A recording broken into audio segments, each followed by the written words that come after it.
அனைவருக்கும் வணக்கம்.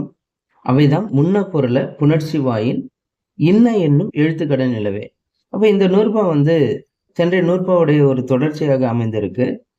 இப்ப இவர் என்ன சொல்றாருன்னா, இது முன்ன பொருள அப்படின்னு சொல்றாரு.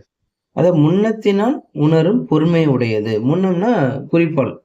இந்த ஓசை அடிப்படையில் அமைகின்ற இந்த புணர்ச்சி நிலை இருக்கு இல்லையா?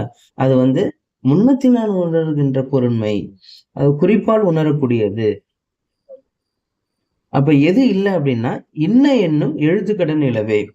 அந்த புணர்ச்சி இடத்து இத்தகைய எழுத்து முறைமையை உடையவல்ல. அது வரி வடிவுல இந்த மாதிரியான நிலை இல்லை.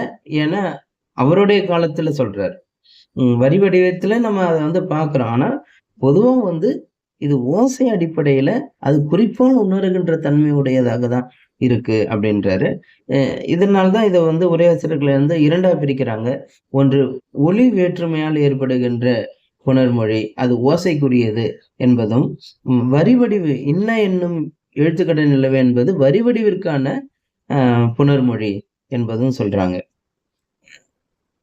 சென்ற நூற்பாலையும் இந்த கருத்து சொல்லியாச்சு. பொன் என்பதற்கு முக்கியத்துவம் ஆராய்ச்சி செய்கின்றவர்கள், முக்கியத்துவம் கொடுப்பவர்கள் செம்பொன் என பிரிப்பார்கள். செம்பு என்பதற்கு முக்கியத்துவம் கொடுத்து ஆராய்ச்சி செய்பவர்கள் செம்பு பொன்பதி அப்படின்னு பிரிப்பார்கள் அப்படின்றதெல்லாம் சென்ற நூற்பாலையும் நம்ம சொல்லியிருந்தோம். அதே செய்திதான் இங்கேயும் வருது.